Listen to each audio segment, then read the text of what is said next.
Let's bring in retired U.S. Navy captain, search and rescue expert Armen Kurdian, and the foreign desk editor-in-chief Lisa Daftari. Thank you both for coming on. We're going to get to the Iranian president in a minute, but I want to begin with Biden's take on the International Criminal Court's arrest warrants. He said the following. Watch.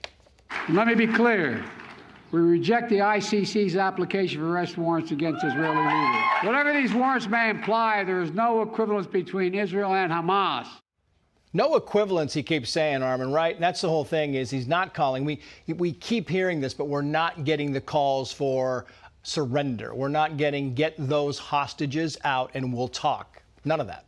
It's very interesting, Trace. There's three things that jumped out at me about this declaration. First of all, it talks about a conflict between Israel and the Palestinian state, and Palestine is not recognized. Right. Number two, these Palestine armed groups, which they call Hamas, an internationally recognized terrorist organization. And third, finally, why did it take them 37 years to start indicting Hamas leaders and like Hezbollah for lobbing rockets and missiles into populated centers of Israel? Yeah, I mean, all good points here. You know, the thing is, so Biden is against the warrant for Netanyahu. He came out, he said he's against this thing.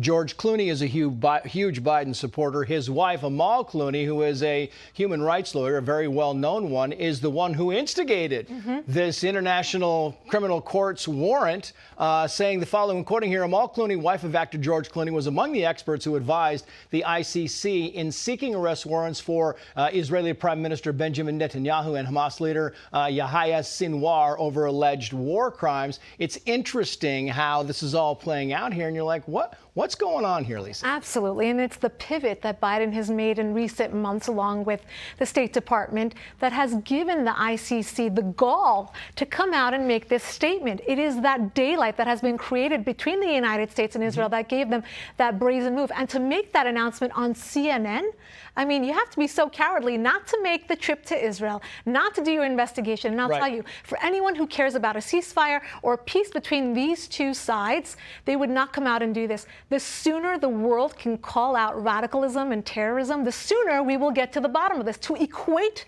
Israel and Hamas is to not want peace. It's a little bit baffling for me. Moving on to the Biden administration, the offering of condolences for the Iranian president who died in the helicopter crash. Here's Matt Miller, the State Department spokesperson, being questioned about this. So condolences on behalf of the United States government. I'm not even sure why you're offering condolences if this guy was as bad as you say he was. Because we regret any loss of life. We don't want to see people die in helicopter crashes. It doesn't change our view of him. Aren't you sending contradictory messages? Absolutely not. A condolence is an expression of sympathy, Armen. This guy was a horror show. I'm really trying not to laugh here, but I suppose it's consistent with U.S. policy because back in 1994, Clinton offered condolences when Kim Jong-il or Kim Il-sung died. Kim Il-sung, yeah. Yeah. So it's are we going to offer condolences that we killed, Osama bin Laden or other terrorists were blown up? I mean, seriously, we're the United States of America. We don't offer condolences when people who have blood of 5,000 people on their hands. Yeah. Biden, clear to go. This is the last one. The Hill writes the following, quoting here, the death of Iran's president could push it over the edge. Raisi's death comes at a sensitive time in Iran's domestic situation. What comes next in the country of 90 minutes? I got about 30 seconds. Yeah, we're going to have a different tyrant, same tyranny. That's really the short of it. Yeah.